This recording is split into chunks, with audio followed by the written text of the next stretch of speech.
I figured out that people who started their binges with chocolate like I always did, they tended to be lonely or brokenhearted. People that start with chips and pretzels, they tend to be stressed at work, and people who start with soft, chewy, starchy things like bagels and bread and pasta, they tend to be stressed at home. And so I'm still pursuing this nurture your inner wounded child thing. Are you ready to live the life you deserve? Do you want to feel vibrantly healthy and reach your optimal weight without dieting while being kind to animals and the planet? Then you're in the right place at the right time. Get ready to hear from doctors, nutritionists, experts, and everyday men and women committed to creating a powerful life in mind, body, and soul through ethical food choices. Welcome to Plant-Based Eating for Health with your host, certified plant-based nutritionist, Kathleen Gage. Well, hello, everybody. This is Kathleen Gage with Plant-Based Eating for Health. And today I am thrilled to have Dr. Glenn Livingston.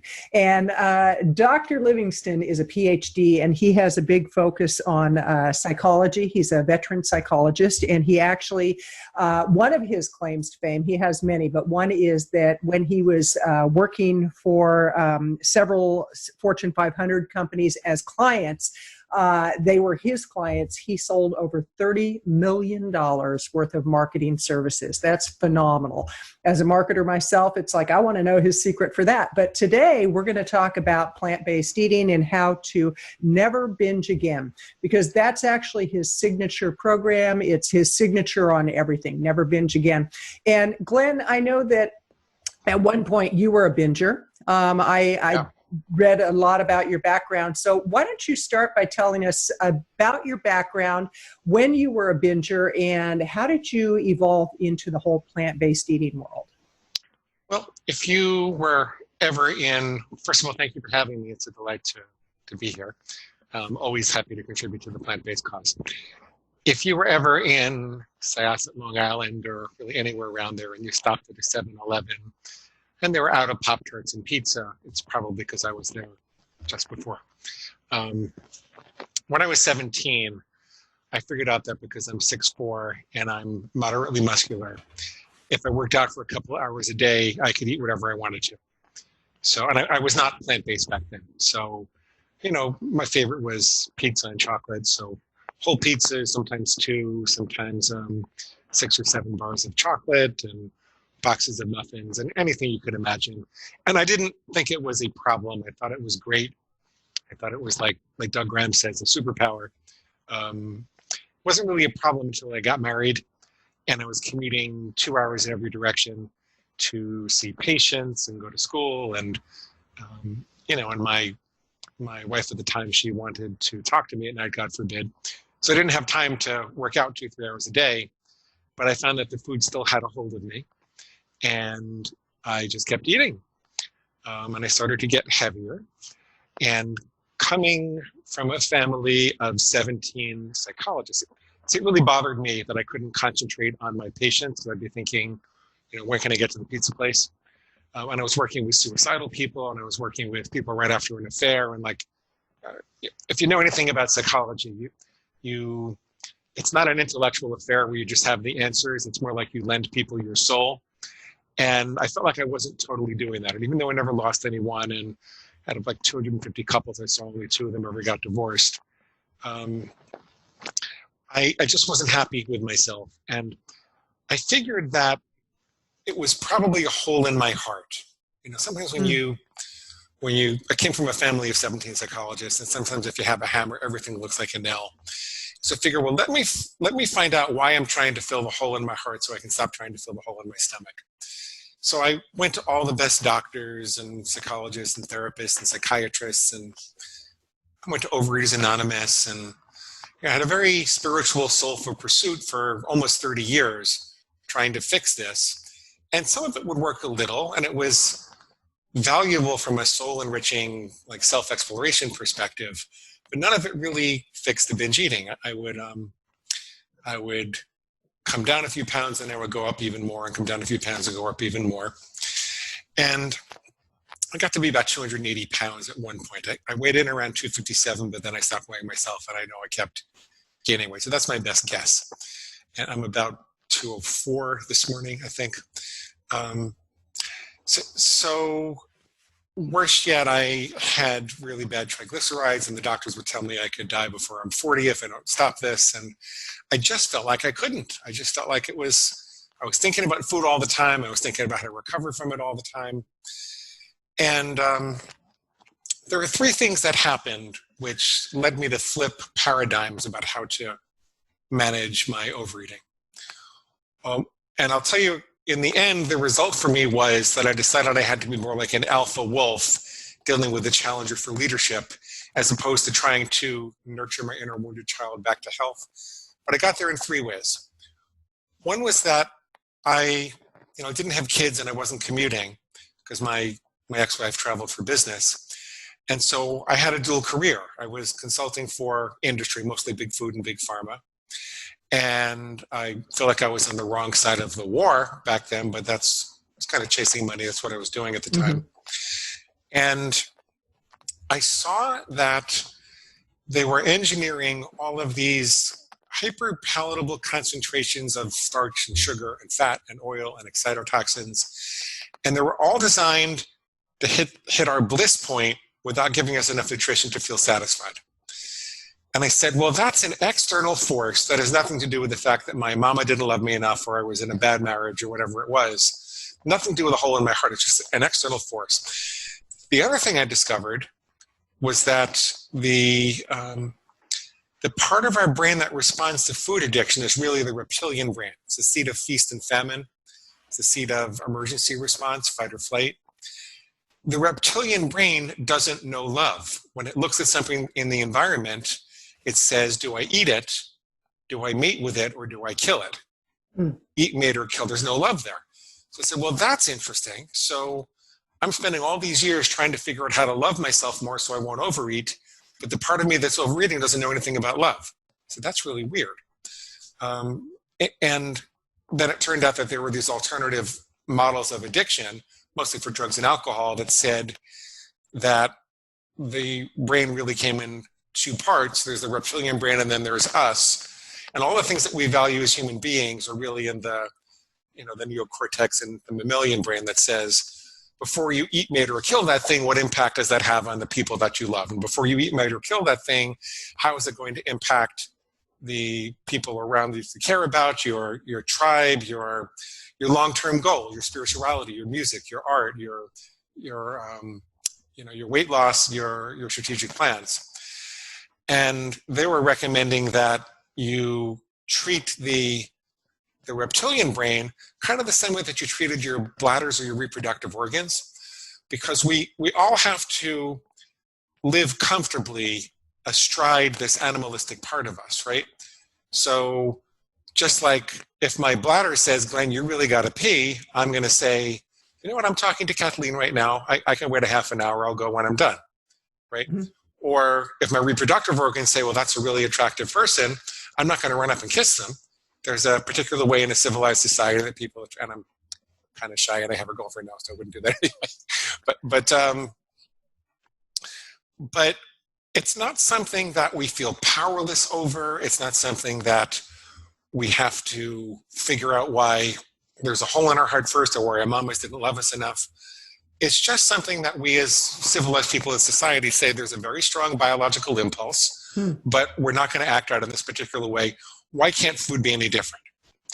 Then I saw the advertising industry was beaming 5,000 to 7,000 messages at us every year. And how many of those are about eating more fruits and vegetables? Not many, right? It's all about the processed foods. And I remember consulting for a VP of marketing at a major food bar manufacturer who pulled me aside and said, I got to tell you something, Glenn, I'm kind of ashamed of it. But the way that we became profitable was by taking the vitamins out of the bar and putting the money into the packaging instead. Wow. Right?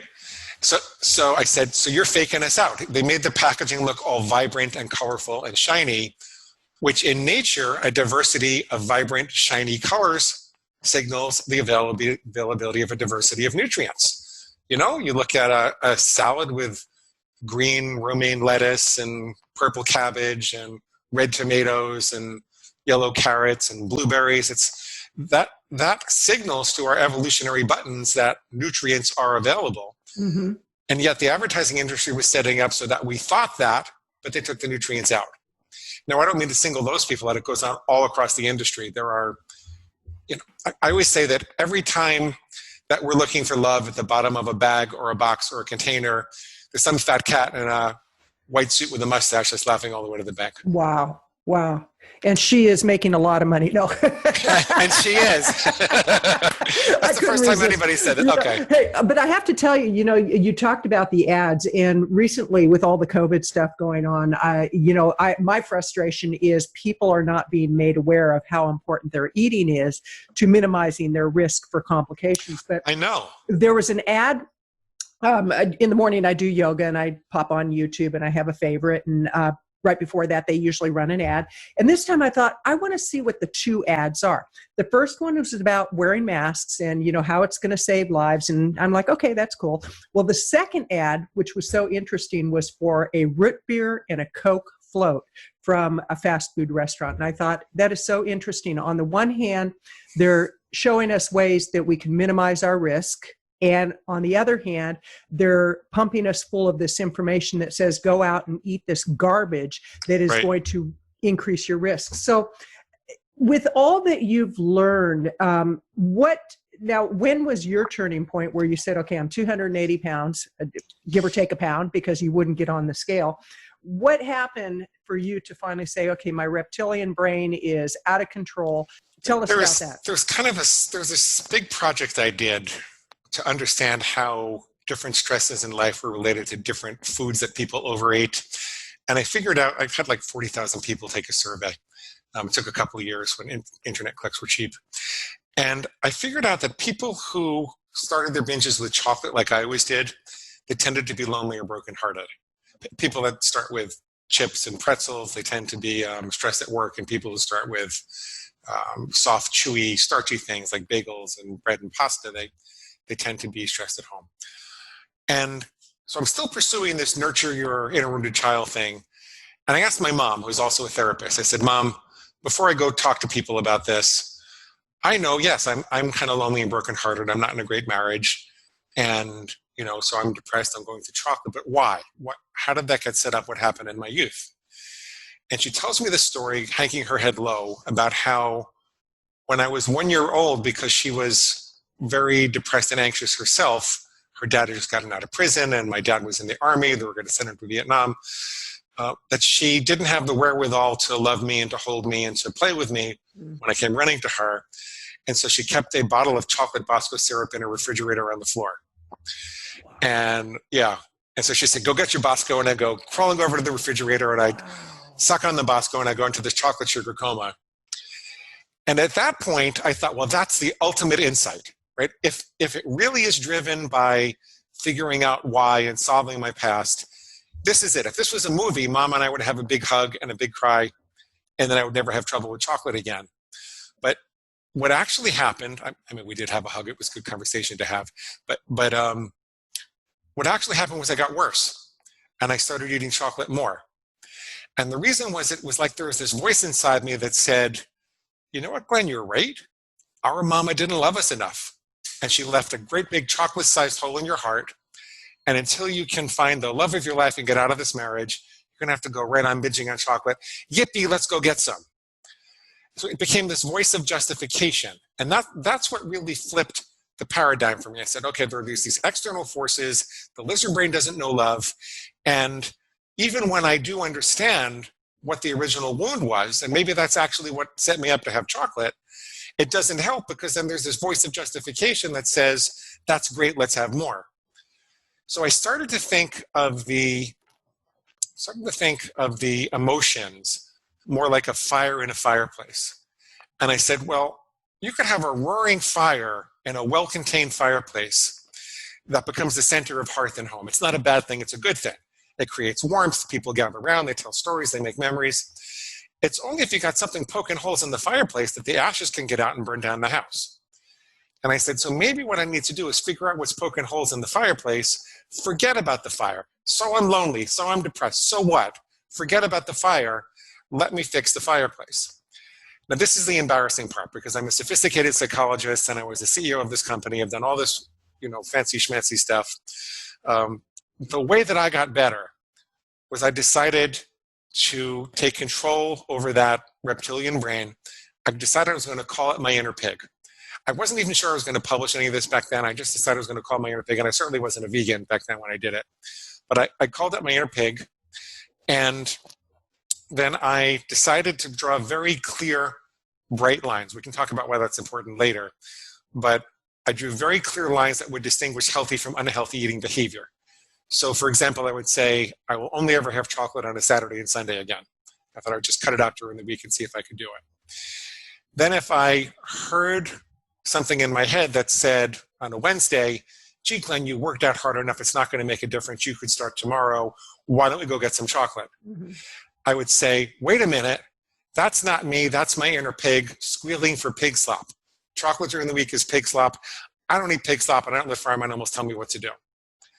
And as crude as that sounds, as ridiculous as that sounds, that's what would wake me up at the moment of impulse and give me those extra microseconds to remember who I was, why I made the rule, and restore my sense of free will and power to make the right choice. I wish I could say I always made the right choice and it was a miracle. It really wasn't. It took a while experimenting with different rules. Sometimes I'd make the right choice, sometimes I wouldn't. What was a miracle was that the sense of powerlessness and confusion was gone. I no longer felt like chocolate had a hold on me. I no longer felt like it's like I managed to insert myself between stimulus and response. It used to be see chocolate, eat chocolate. Now it was see chocolate, think about it, eat chocolate or don't eat chocolate. And then after a while I started to say, well, wait a minute, I'm making these rules. Nobody's telling me what to eat. If I want to make a more lenient rule, I can make a more lenient rule. If I want to make a more stringent rule, I could do that. And I realized that the key was to make intellectual decisions about how I wanted to eat. It wasn't avoiding any particular food, although eventually I started to do that too.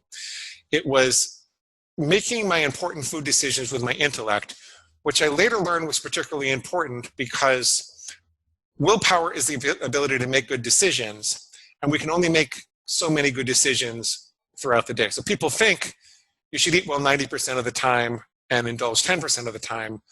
The problem with that is that you're imposing decisions on yourself all day long. Every time you're in front of a chocolate bar at Starbucks, you have to say, is this the 10% or the 90%? Whereas if I say I only eat it on Saturday or Sunday, I don't have to make decisions all week long. So long story short, I played with the rules. It took a couple of years. I kept a journal, me versus my pig, why the pig was wrong. And I got thin. It worked. Eventually, I was a minor partner in a publishing company as I was getting divorced. And we decided to publish the book. I had kept the journal for 8 years, and I gave the CEO the book. He thought it was great. He proceeded to lose 100 pounds over a couple of years. We published it, and I'm in marketing, so we kind of knew what we were doing, but we had no idea how it was going to take off. And now we're edging up on 1 million readers, and I'm this sophisticated psychologist that goes around saying, I've got a pig inside me, and maybe you do too. Well, you could say, and I'm a pig. But, it's interesting because I think people do have that dialogue with themselves, but they haven't identified it. They just go, oh, you're nothing but a fat pig. And, I had a marriage many, many years ago where that's what my ex-husband used to say to me. And the more he said it, the more I ate, the fatter I got, and the more it became a reality. And, many people don't know how to handle that dialogue within themselves. And your strategy, your process teaches people how to really embrace that in a way that it's going to serve them. And this is Kathleen Gage with Plant-Based Eating for Health, and I'm talking with Dr. Glenn Livingston of the Never Binge Again book, protocol, lifestyle system, which took him from 280 pounds to, before he got on this interview, he went on the scale and he was 204 pounds. So obviously it works. So when did you go vegan? Because I know that you're a raw vegan, and I want to make sure that our community hears about that because they're really interested in the plant-based lifestyle and the vegan lifestyle. So when did you make the decision to go vegan? I was getting sick a lot. I mean, not just from the way that I was eating, but I don't think I was having enough fruit and vegetables. I just don't think I had the enzymes that I know now from, well, Dr. Furman's work, who talks about greens and beans and onions and mushrooms and berries and seeds having all these immune building properties. And I was taken by that philosophy. And my mom was advised to go vegan when she had ovarian tumors when I was a kid, and she didn't have to have a hysterectomy. Once she averted the hysterectomy, she went back to eating. And I'd always wanted to be vegan. I didn't really have the knowledge or the support to do it. I tried for a year in graduate school, but I was a junk food vegan back then. You know, I used to think that just eating fried tempeh was the right way to go about it. So I guess it was around 2013 that I decided to make the plunge. I had rosacea and psoriasis and eczema, and I had early Hashimoto's. My thyroid hormones were lighting up, and that's the disease that Barbara Bush had. Kind of makes your eyes a little bigger. It's where your immune system attacks your thyroid. And I had read, and I actually went to see Dr. Furman's at the office. I had read that if you could, it was possible that that was the result of your immune system being overactive because of inflammation in the body. And so I was attracted to plant-based eating more so than veganism, because I didn't really know the animal ethical causes at the time. I wouldn't have called the book, I wouldn't have called it a pig, and people don't have to call it a pig, by the way. You can use Food Monster or something. I think pigs are very sweet animals that need our help. They are. So around 2013, I started pushing towards whole foods, plant-based philosophy, and I read Blue Zones, and I befriended Howie Jacobson, who writes with T. Colin Campbell, and we started talking a lot, and I just started gathering a lot of information. All the inflammatory problems went away. I was still around 225 then, I think, so I was still a little bit heavy. All the inflammatory problems went away. You can barely make the I'm 10 now, but you can't really diagnose the rosacea. I rarely get any even minor outbreaks of psoriasis. My skin doesn't itch. And last time I tested my Hashimoto's was in check. So I'm supposed to say I can't guarantee that'll happen for other people, but it worked for me. It really worked for me. And I just felt like my body was breathing easier. And it was difficult. You know, my ex-wife at the time, she was a real carnivore. And, you know, it's funny because my girlfriend's a carnivore now too. But we get along really well about it. And I did not get along with my ex-wife about it. So it was kind of hard. I was always fighting about it. But it worked so well for me that I couldn't do anything else. Right. And then when I got divorced in 2016, I came across Chris Kendall from the Raw Advantage and Doug Graham from the 80-10-10 diet. And I went to a retreat, and I hired Chris Kendall as a coach because I wanted to go raw, because I had a couple of days raw here and there, and I just felt much better. But I was trying to do it high fat. I didn't realize it was easier to do it when you did it low fat. And I went to see, Chris suggested that I go to see Doug, and so I went to a retreat, spent a week on a farm learning how to handle bananas. I have so many bananas in my apartment usually that people think I'm a gorilla. You learn how to handle bananas. You learn things you could make with vegetables, and and I just kind of kept pushing in that direction. And every now and then I will plan a cooked vegan meal, but that's the line. That's where I draw the line, because I just don't feel well about eating the animal foods. Right. Right. And well, then I'd like to talk about that a little bit, about the ethics of not eating animals, because you said pigs are sweet and they need our help, which I couldn't agree more. And yeah. I do animal rescue, and it hit me one day that here I am rescuing animals. I'm doing so much for raising awareness around kindness to animals, and I'm eating them. Yeah. And it was one of those like, what have I been doing? And almost like I came to out of a blackout, because I've been sober for 36 years. And, when I used to come out of blackouts, it's like, oh, what did I do this time? And it was just like the veil had been lifted, and I could no more put any kind of animal or dairy product in my system than fly to the moon. I just couldn't do it anymore. And I definitely won't do it. But Let's talk about the ethical side of not eating animals. And I want to hear more about the whole process of Never Binge Again. What does it take for somebody to never binge again, Okay. besides getting your book, of course? Less than you think, and I'll tell you at the end where they can get a free copy of the book. So I befriended a lot of vegans through those workshops, and Doug actually then asked me if I would write a book with him and if I would teach with him, and I've taught a bunch with him, and we're still kind of working on the book. But I wound up in that crowd, and so I wound up reading a lot of vegan literature, and there were two things that really stuck with me. Three things. One was, there's no humane way to kill something that doesn't want to die, right? We talk about these, humanely raised chickens or cows, and then we kill them and eat them. It's just, that's not humane. It's just not.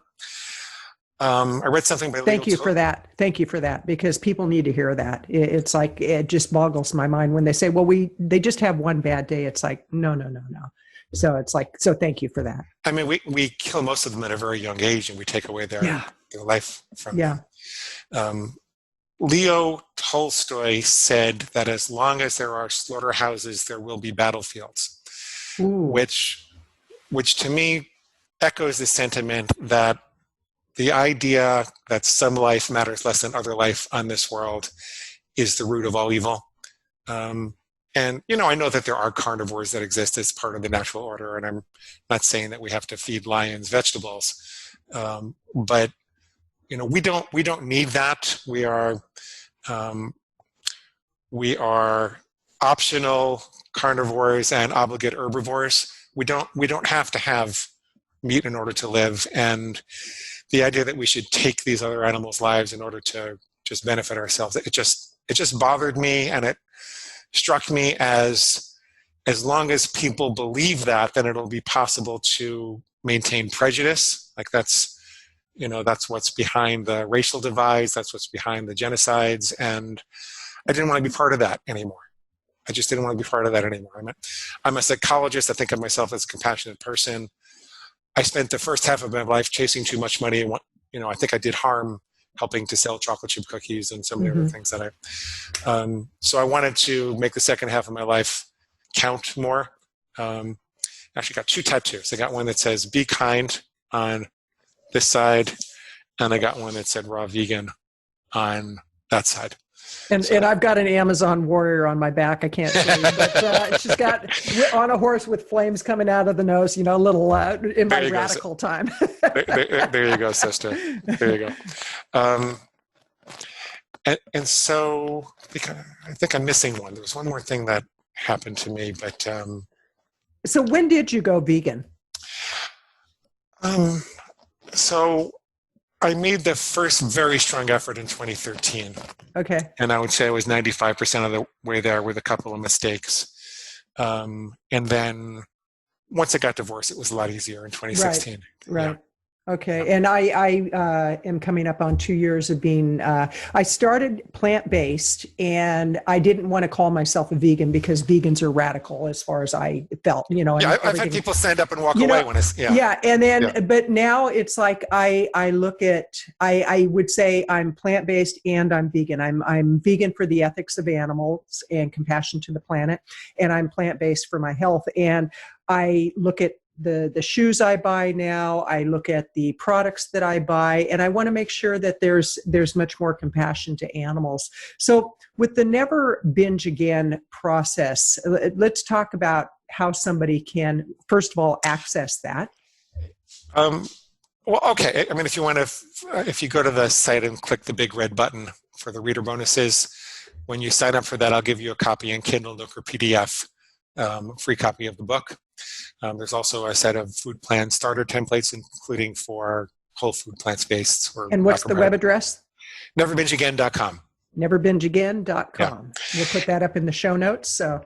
Yep. And there's also a bunch of free recorded sessions so you can see how it actually works in practice. I know it sounds weird. There's this, like, you must be thinking, why does Kathleen have this doctor on who's got a pig inside of him? I know it sounds weird, but it's actually pretty compassionate. You can see people going from feeling hopeless and powerless and confused to enthusiastic and positive in one session. So that's how you can learn more about the practicality of it. I'll tell you that it's a lot simpler than you think. If you start with one simple rule, our inner food monsters usually try to set the bar too high for us. Maybe that one simple rule is I always put my fork down between bites, or I'll never go back for seconds, or food isn't food unless I'm sitting at a table. There are all kinds of things that people can do, and it's up to you and your knowledge of what one simple rule will give you a lot of bang for the buck, but it's not going to be too onerous. It's going to be something you would actually do. It's like a lead habit in BJ Fogg's linguistics. So it's just a very, very small thing that you can start with, but it's going to start moving the ship in the right direction. Make sure it's a crystal clear line. So if I followed you around all day, or if, Kathleen and I followed you around, we would agree whether you did it or you didn't. And then start listening for yourself to try to break it. Listen for your inner food monster to tell you reasons that you should break it. Like, you might as well start tomorrow. No big deal. You can start tomorrow. Well, how many Last Suppers are you going to feed this thing? And did you know that it's actually not easier to start tomorrow? Because by the principle of neuroplasticity, if you have a craving and you indulge it today, the wiring is going to be stronger in your brain associating that craving and the reward. You're going to be in a deeper hole tomorrow. If you're in a hole, stop digging. Use the present moment to be healthy. So you listen for the things that your food monster might say, you write them out, and then you dispute them. You figure out why they're wrong, and you'll find that you begin to have a strength that you didn't have before. There's more to it than that. There are ways to change your emotional state without food. There are ways to really strengthen that perception, but that's the core of the process. One simple rule: watch your pig try to talk you out of it and see what happens. Excellent. And so I encourage people go to neverbingeagain.com. And this is Kathleen Gage. I'm talking with Dr. Glenn Livingston. And this is a fascinating conversation about the pig within, and that pigs are sweet and we need to take care of them.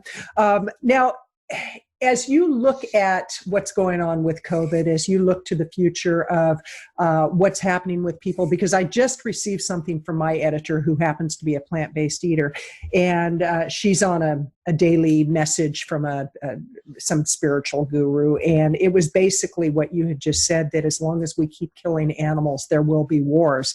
And it was a prayer of peace, and the prayer is take care of the animals. Where do you see things going, first of all, with COVID as a result of the way people are eating, factory farms, and where do you see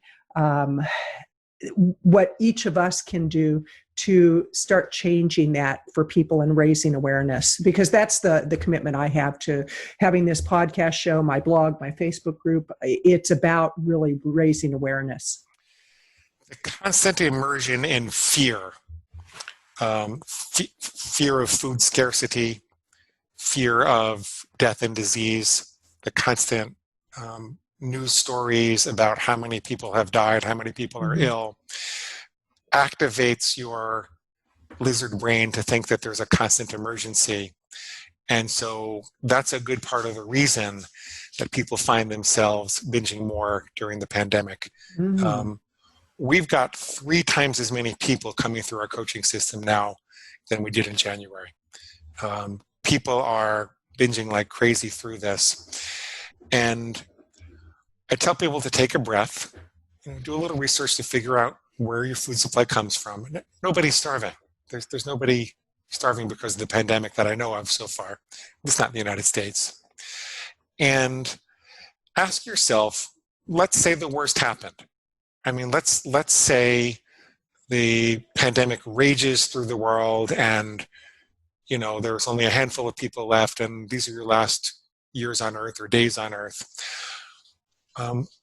Your inner food monster will say, well, this is a time to eat whatever we want to.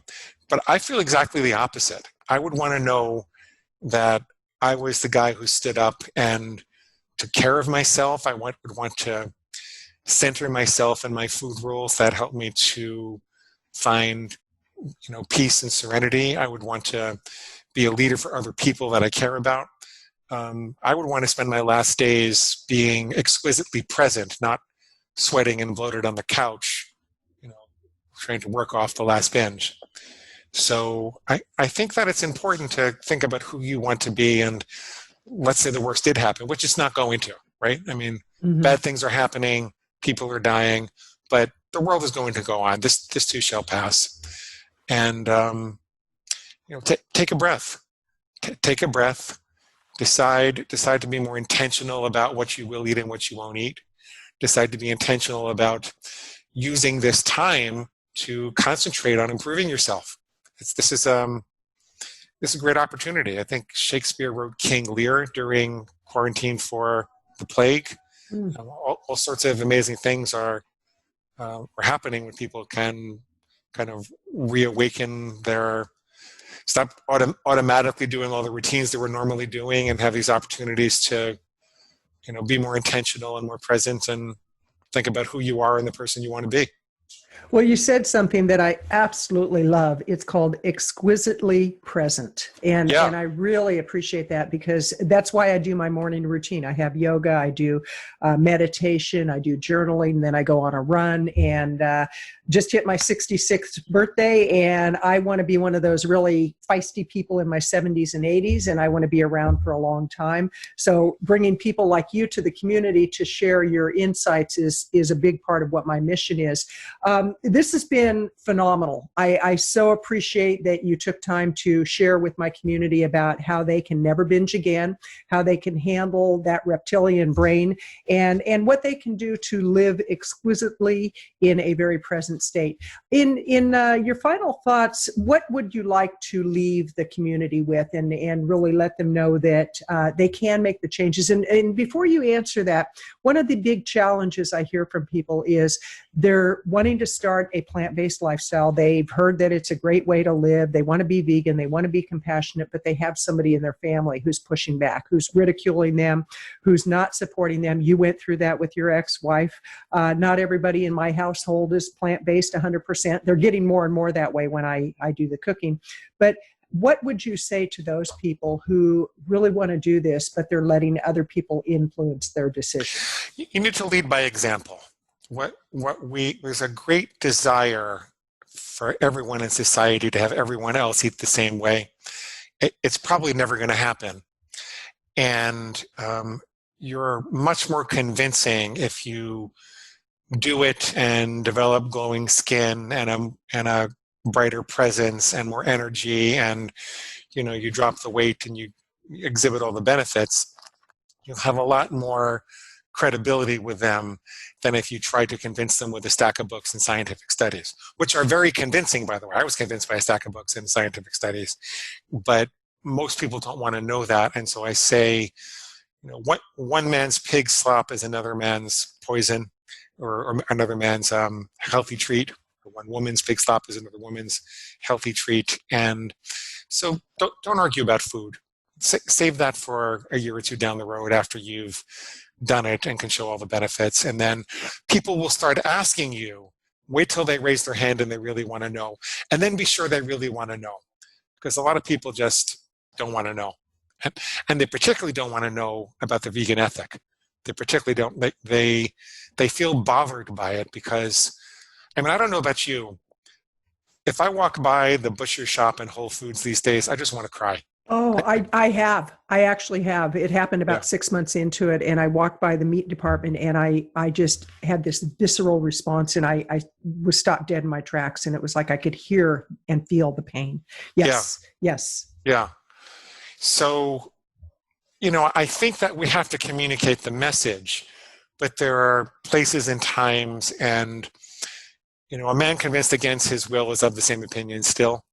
So I look for those opportunities, and I'm much more of a gentle persuader, and I think you could argue I've been a very persuasive person over the course of my lifetime, including for the vegan cause.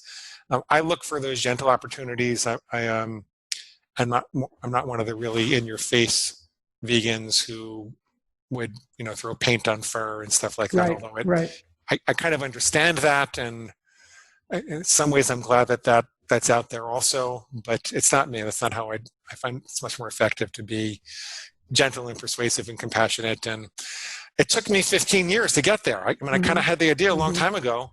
It took me 15 years to get there. So let me have compassion for these other people who are on their own journey and struggling with their own ideas. And so I agree, because it took me till I was 64. So how can I expect other people to get it?